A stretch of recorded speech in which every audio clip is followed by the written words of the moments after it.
നമസ്കാരം. LDF അല്ലാതെ മറ്റാരുണ്ട് എന്ന ചോദ്യത്തിന് ഉത്തരമായി. UDF ജയിച്ചു, പക്ഷേ ആര് നയിക്കും എന്നതിന് ഉത്തരമായില്ല. എല്ലാം ജനാധിപത്യത്തിൻ്റെ സൗന്ദര്യം.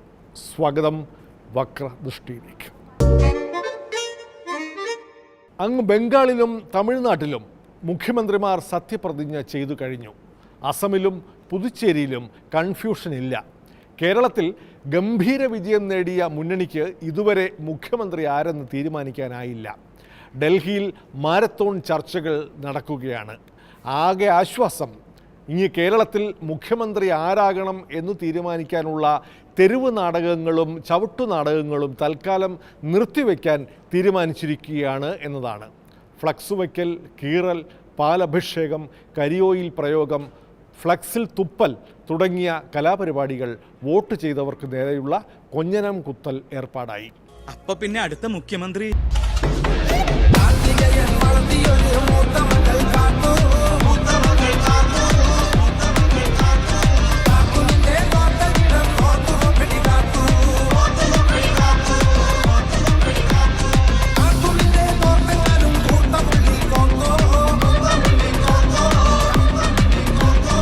വേലയിറക്കരുത്.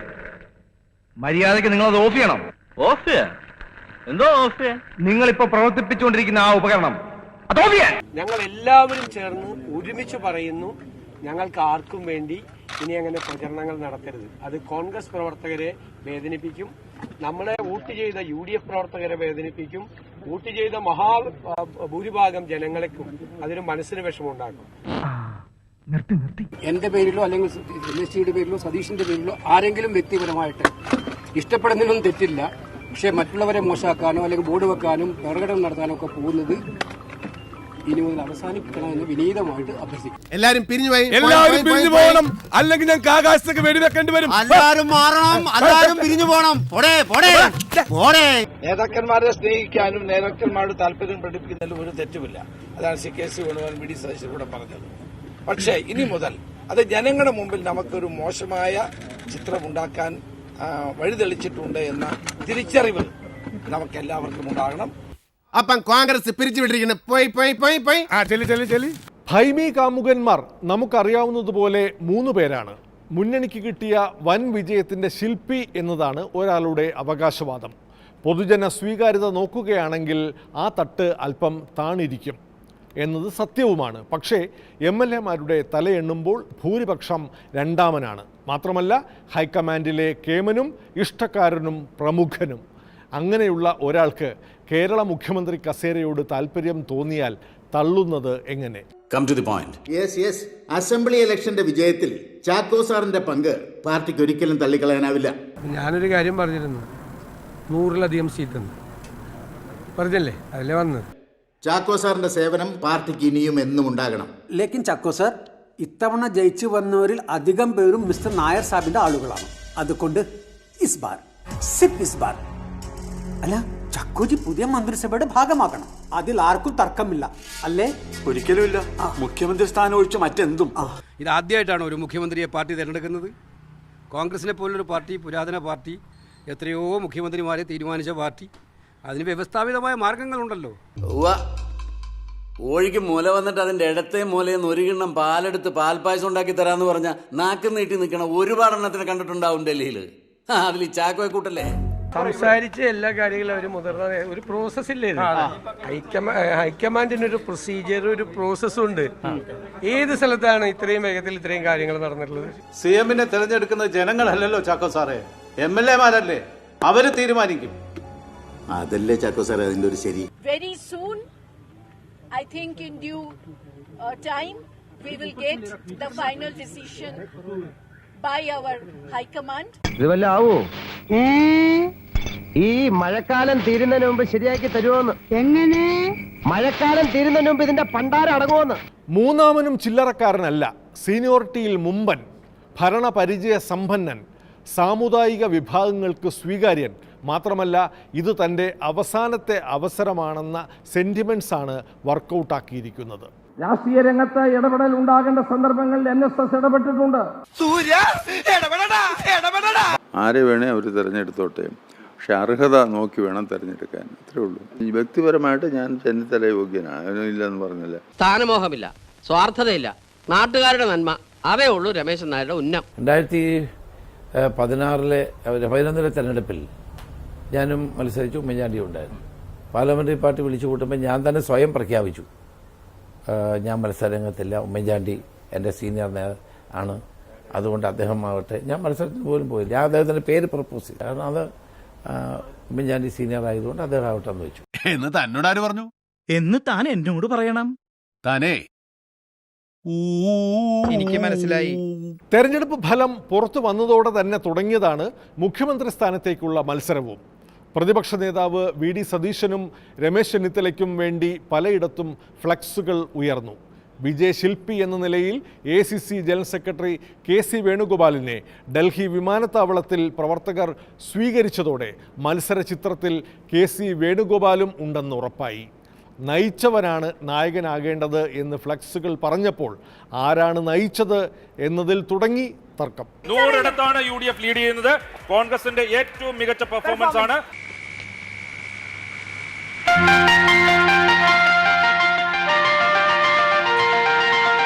ഇത്രയും നല്ലൊരു വിജയം ജനം സമ്മാനിച്ചപ്പോൾ തീർച്ചയായിട്ടും സന്തോഷമുണ്ട്. ആലപ്പുഴയിലെ ജനങ്ങളോടും പ്രത്യേക സന്തോഷമുണ്ട്. കിരീടം കണ്ടുപിടിച്ചാച്ച് എവളവോ കഷ്ടപ്പെട്ട് നാം മട്ടും താൻ കിരീടം കണ്ടുപിടിച്ചത്. എന്നാ CID രാംദാസാ, അവനെ പറ്റി എനക്ക് ഒന്നുമേ தெரியாது. ഞാൻ ഉടനടിയാ കിരീടത്തോടെ പുറപ്പെട്ടു വരെ എനക്ക് പ്രമാദமான ഒരു വരവേற்பുക്ക് ഏർപ്പാട് പണ്ണുങ്ക.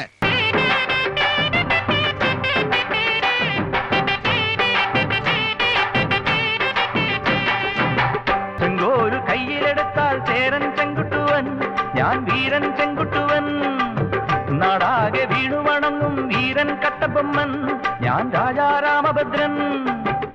അപ്പൊ ഞാനോ? നീ എന്റെ കുശിനിക്കാരൻ, അതൊക്കെ പള്ളി ചെന്ന് പറഞ്ഞാൽ മതി. അല്ല, എനിക്ക് വേണ്ടി ഒന്നും വരാൻ ഞാൻ ആരോടും പറഞ്ഞിട്ടില്ല. ഇതിനകത്ത് വ്യവസ്ഥാപിതമായ മാർഗ്ഗങ്ങളുണ്ട് പിന്നെ മുഖ്യമന്ത്രിയെ തീരുമാനിക്കാൻ.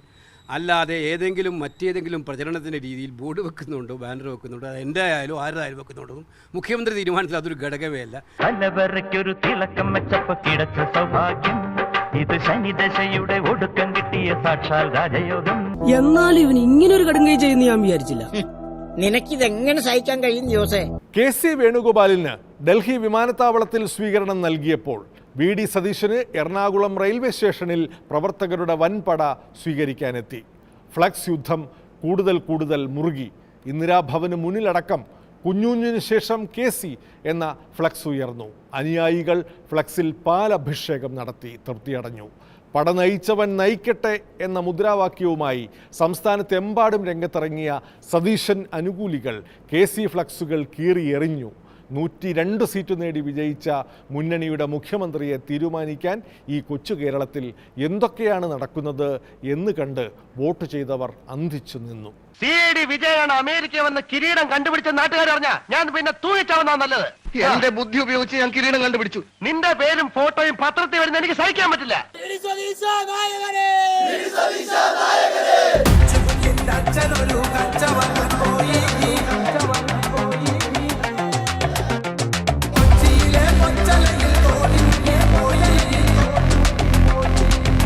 സീനൊക്കെ ഇനി മാറും.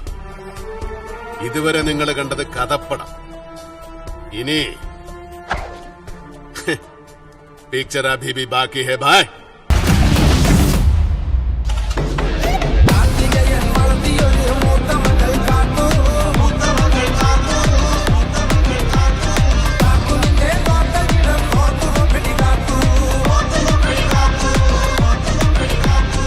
ഈ ഫ്ലക്സ് നോക്കിയിട്ടല്ല പാർട്ടി നേതാവിനെ തീരുമാനിക്കുക. അതിന് ചില നടപടിക്രമങ്ങളുണ്ട്, അതനുസരിച്ചേ കാര്യം നടക്കും.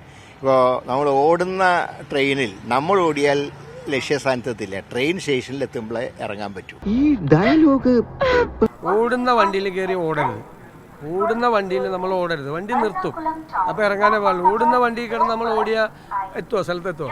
ഇല്ല. ഓടുന്ന വണ്ടിയിൽ നമ്മൾ സമാധാനമായിട്ട് ഇരിക്കുക, വണ്ടി നിർത്തുമ്പോൾ നമ്മൾ ഇറങ്ങുക. അത് തന്നെ ഞാനും പറയണേ. പെട്രോളുമായി ആത്മാഹുതി ശ്രമം വരെയുണ്ടായി VD സതീശനു വേണ്ടി. പാലഭിഷേകത്തിന് പിന്നാലെ എതിരാളിയുടെ ഫ്ലക്സിൽ കരിയോയിൽ അഭിഷേകവും നടന്നു.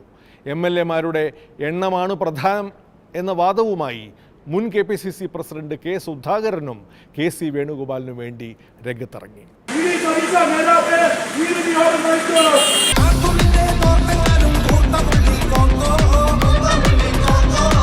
പോലെ നൂറുകണക്കിന് പ്രവർത്തകര് ജീവിതം അസ്തമിക്കാൻ വേണ്ടി തന്നെ നിൽപ്പുണ്ട്. കാരണം ഇവിടെ ഒരേ ഒരു മുഖ്യമന്ത്രിയെ പാടുള്ളൂ, അത് VD സതീശൻ. ഈ ഫാൻസിന്റെ ഒരു കാര്യം.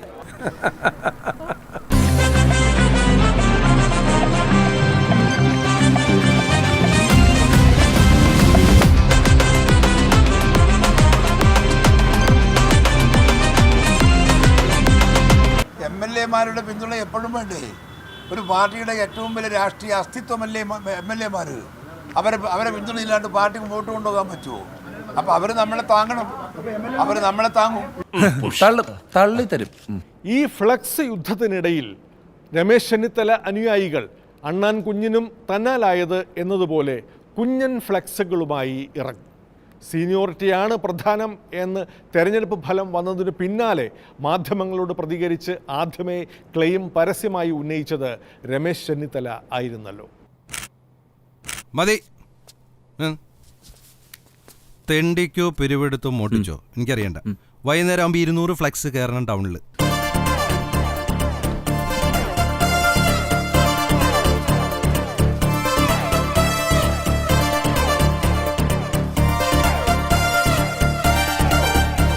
ആകാൻ താല്പര്യമുള്ള ആളുകൾക്ക് ആകുന്നതിന് വേണ്ടി പരമാവധി പരിശ്രമിക്കാം. പക്ഷേ പാർട്ടി ഒരു തീരുമാനം എടുത്തു കഴിഞ്ഞാൽ ആ തീരുമാനത്തോടൊപ്പം കേരളത്തിലെ മുഴുവൻ കോൺഗ്രസ്സുകാരും നേതാക്കന്മാരും നിൽക്കും. പണ്ടൊക്കെ ജനങ്ങൾ തോളിലേറ്റുമ്പോഴാണ് നേതാക്കൾ ഉയരങ്ങളിലെത്തിയിരുന്നത്. അതൊക്കെ പണ്ട്. ഇപ്പൊ ഇങ്ങനെ സ്വയം ഉയർത്തേണ്ടി വരും. ഓഡിങ്സ് വെച്ചിട്ടാണോ ആരെങ്കിലും മുഖ്യമന്ത്രി തീരുമാനം? നമ്മളാരും അറിഞ്ഞിട്ട് ചെയ്യുന്നതല്ല, നമ്മളെ സ്നേഹമുള്ള ആളുകൾ ചെയ്യുന്നതാണ്. പക്ഷേ അതിലൊന്നും വലിയ കാര്യമുണ്ടെന്ന് വിശ്വസിക്കുന്ന ഒരാളല്ല. സോഷ്യൽ മീഡിയയിലൂടെ നമ്മൾ ഫേക്ക് അക്കൗണ്ടുകൾ ഉണ്ടാക്കി വാർത്തകൾ ഉണ്ടാക്കുന്നതും ഫ്ലെക്സ് ബോർഡുകൾ വെക്കുന്നതിനകത്തൊന്നും ഒരു കാര്യമില്ല. 25 കൊല്ലമായിട്ട് MLA-യും പല വകുപ്പുകൾ കൈകാര്യം ചെയ്തിട്ടുള്ള മന്ത്രിയുമാണ് ഞാൻ. മുഖ്യമന്ത്രിയാവാൻ ഇയാളെക്കാൾ യോഗ്യം ഞാൻ തന്നെ. AICC നിരീക്ഷകരായ അജയ് മാക്കനും മുഗൾ വാസനിക്കും തിരുവനന്തപുരത്ത് പറന്നിറങ്ങി. MLA-മാരുടെ തലയെണിയപ്പോൾ ഭൂരിപക്ഷം MLA-മാരും KC വേണുഗോപാലിനൊപ്പം. നിരീക്ഷകർ നൽകുന്ന വിവരങ്ങൾ KC-യിലെത്തുമെന്ന് ഭയന്ന് സതീശൻ രമേശ് അനുകൂലികളിൽ പലരും KC പക്ഷത്തേക്ക് മറിഞ്ഞു. ക്യാമറകൾ കാണുന്ന രീതിയിൽ ലിസ്റ്റുമായി പോയ നിരീക്ഷകരിൽ നിന്ന് രേഖ ചോർന്നതോടെ പല കൂറുമാറ്റങ്ങളും പുറത്തറിഞ്ഞു. പലരും പുറത്തു പറഞ്ഞു കേൾക്കുന്നത് പോലെയല്ല നിരീക്ഷകരോട് പറഞ്ഞിരിക്കുന്നത് എന്ന് വ്യക്തമായി. നിരീക്ഷകരുടെ കയ്യിലുണ്ടായിരുന്ന ഫയലിലെ വിവരങ്ങൾ പുറത്ത്. ഞാൻ ഈ പത്രക്കാരെ കൊണ്ട് തോറ്റു. ഞാൻ എന്ത് ചെയ്യാണെന്ന് നോക്കി നടക്കുക. അവന്മാര് പത്രത്തിലിടാൻ. MLA-മാരെ കണ്ട ശേഷം മടങ്ങുന്ന AICC നിരീക്ഷകൻ മുകുൾ വാസ്നിക്കിന്റെ കയ്യിലെ ഫയൽ ഇന്ത്യൻ എക്സ്പ്രസ് പത്രം പുറത്തുവിട്ടു. എന്താണോ ഞെട്ടുന്നത്?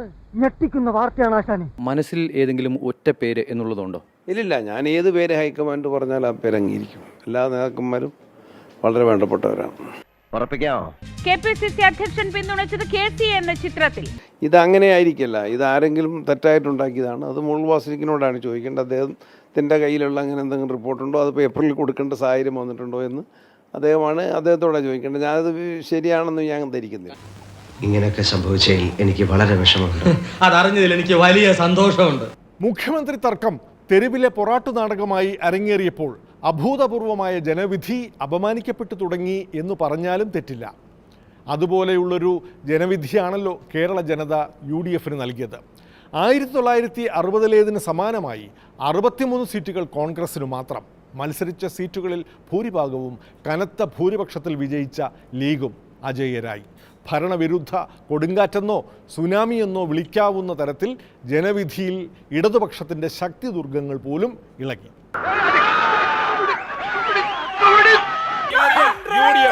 UDF 100 ലീഡ് ചെയ്യുന്നു. കോൺഗ്രസിന്റെ ഏറ്റവും മികച്ച പെർഫോമൻസ് ആണ്.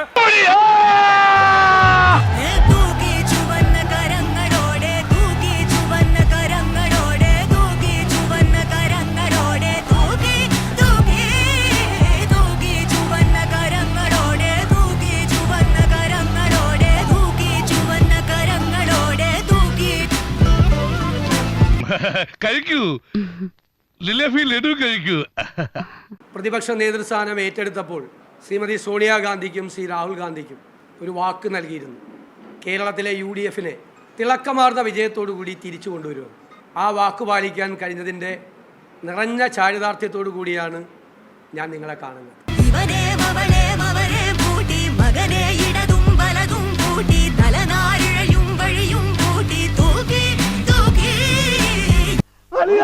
ഇതായിരുന്നു എന്റെ അളിയൻ, എന്റെ പൊന്നളിയാ.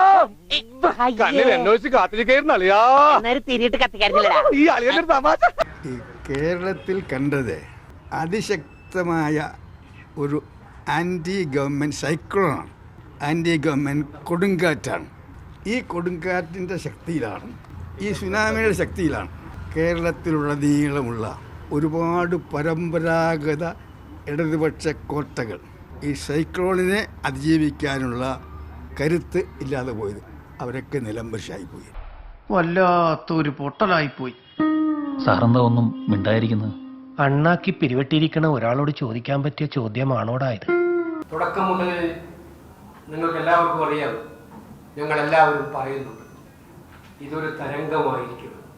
എക്സിറ്റ് പോൾ ഫലങ്ങൾ ഒടുവിൽ വന്നപ്പോഴും ഞങ്ങൾ പറഞ്ഞു, എക്സിറ്റ് പോൾ ഫലങ്ങളെയെല്ലാം അപ്രസക്തമാക്കുന്ന റിസൾട്ടായിരിക്കും ഉണ്ടാകാൻ വേണ്ടി പോകുന്നത്.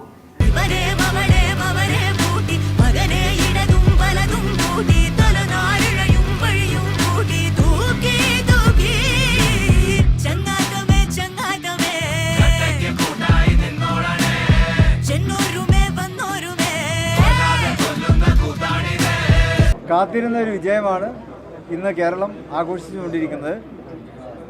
ഒരു മാസക്കാലമായി ഓരോ കേരളീയനും ഈ ഒരു നിമിഷത്തിന് വേണ്ടി കാത്തിരിക്കുകയാണ്. പല തെരഞ്ഞെടുപ്പുകളായി 11 തവണ തോറ്റ ശേഷം എബ്രഹാം ലിങ്കൻ അമേരിക്കൻ പ്രസിഡന്റായ. പക്ഷേ അതിത്ര നാറിയ പരാജയമല്ലായിരുന്നു. കേരള ചരിത്രത്തിൽ ഇന്ത്യൻ നാഷണൽ കോൺഗ്രസിന് നിയമസഭയിൽ ഏറ്റവും കൂടുതൽ സീറ്റുകൾ വാങ്ങിച്ചെടുത്ത തെരഞ്ഞെടുപ്പാണ്.